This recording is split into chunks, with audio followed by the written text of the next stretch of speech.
Selanjutnya, saya akan melanjutkan pemaparan mengenai spesifikasi alat yang digunakan selama proses berlangsung yang merupakan lanjutan dari alur proses yang telah teman saya jelaskan sebelumnya.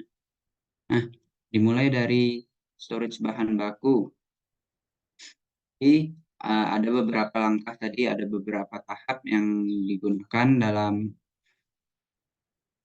proses cracking etilen diklorida menjadi VCM atau vinyl klorida monomer.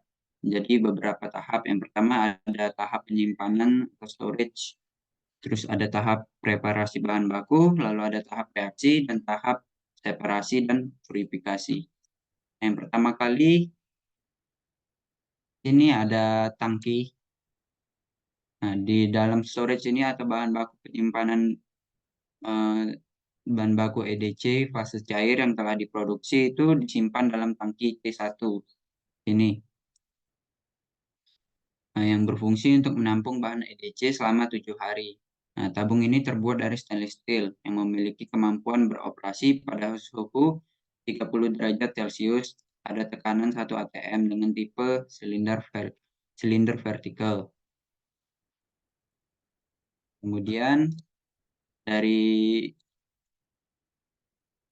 tangki ini dipompakan menggunakan pompa 01.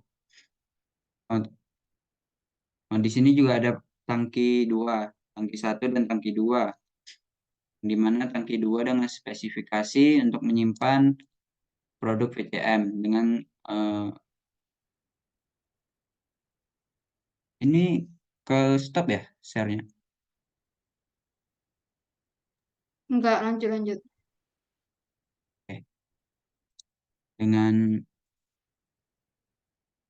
tangki yang kedua dengan fungsi untuk menyimpan produk VCM yang berbahan stainless.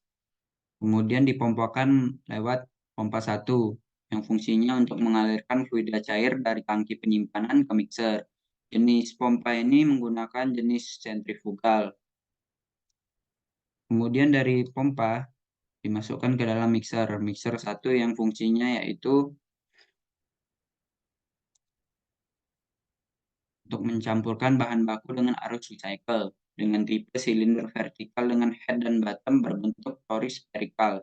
Nah, jenis pengaduk yang digunakan dalam mixer ini menggunakan blade turbine impeller dengan 6 buah blade dan 4 buah baffle. Bahan yang digunakan dalam mixer ini yaitu stainless steel SA24 grade tipe 430. Kemudian dari mixer dipompakan lagi menggunakan pompa 2.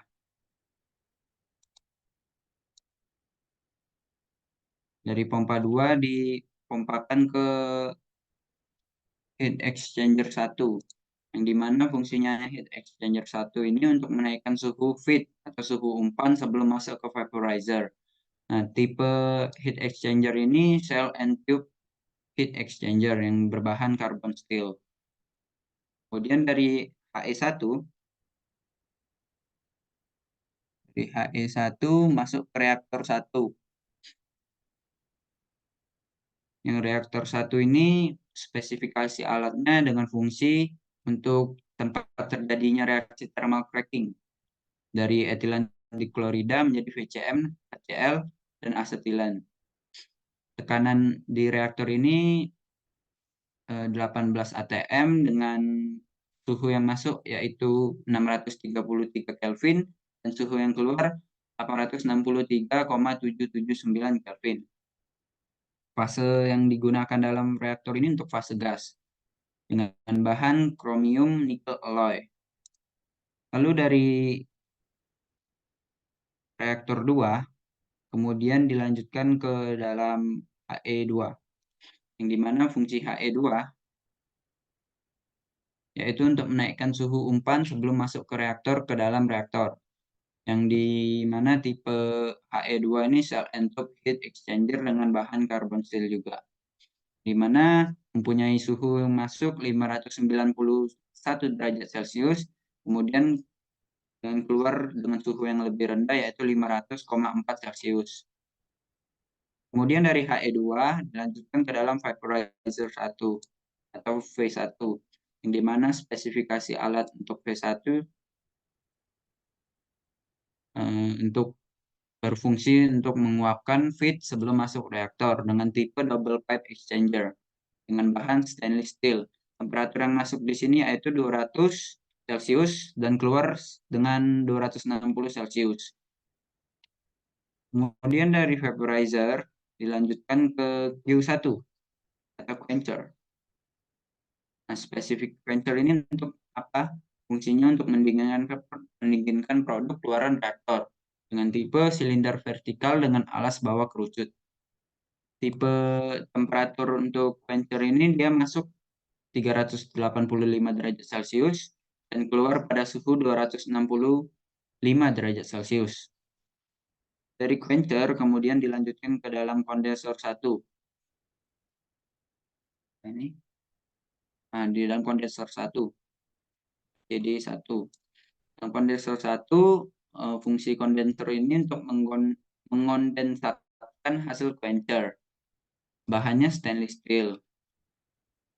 Suhu yang masuk dalam kondensor yaitu 538 derajat Celcius dan suhu keluarnya 403 derajat Celcius. Dengan luas transfer panas 586 feet kuadrat. Lalu dari kondensor 1 dilanjutkan ke S1 atau separator. Di sini kita untuk memisahkan feed liquid dan vapor. Separator ini juga berjenis vertical knockout drum dengan bahan high alloy steel. Dengan laju alir cairnya 1,9420 feet dengan laju alir gas 24,16 feet kubik per second.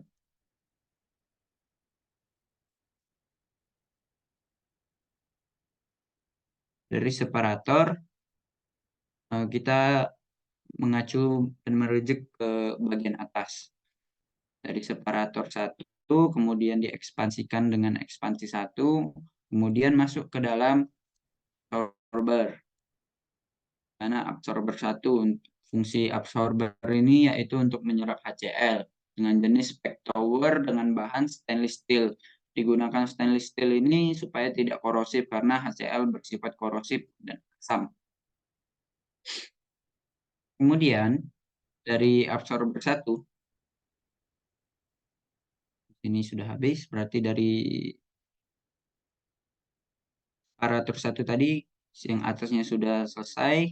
Kemudian kita melihat dari separator bagian bawah yaitu HE3. HE3 dengan spesifikasi alat dengan fungsinya untuk menurunkan suhu feed sebelum masuk menara distilasi ke dalam reaktor. Nah, tipe dari HE sendiri cell dan tube heat exchanger biasa dan bahannya menggunakan karbon steel SA376. Di sini temperatur yang masuk karena tadi untuk menurunkan suhu feed atau suhu umpan sebelum masuk ke menara distilasi, suhu yang masuk tadi 130,21 derajat Celcius dan keluar dengan 65 derajat Celcius. Kemudian dari HE1 dipisahkan, di sini ada splitter menuju menjadi 3 cabang. Tapi kita lanjut ke prosesnya. Dari splitter ini juga lanjut masuk dengan ke ekspansi 2. Jadi terjadi ekspansi di sini sehingga didorong masuk ke dalam menara destilasi 1. Dalam menara destilasi 1 fungsinya yaitu untuk memisahkan produk hasil atas PCM dari EDC dan TCE. Tipenya shift tray tower dengan bahan carbon steel.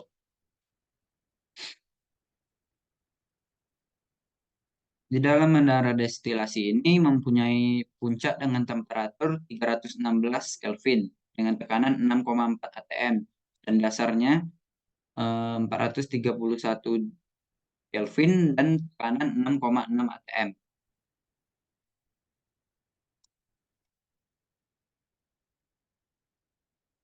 Dari menara destilasi satu kita melihat pada dari lapisan atas atau hasil yang diuapkan. Jadi masuk ke dalam kondensor 2. Dari kondensor 2 sendiri lalu diteruskan ke HE4. E4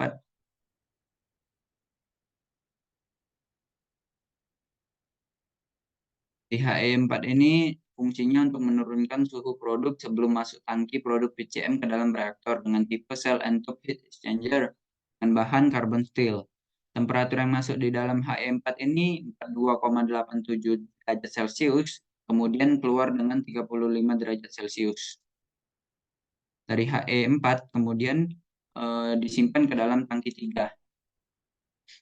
Tangki 3 ini fungsinya sendiri untuk menyimpan produk HCl dengan tipe tangki dengan bahan Hastelloy C 276. Di sini temperaturnya mempunyai derajat 27 derajat Celcius dengan tekanan 6,3 atm dan fase cair.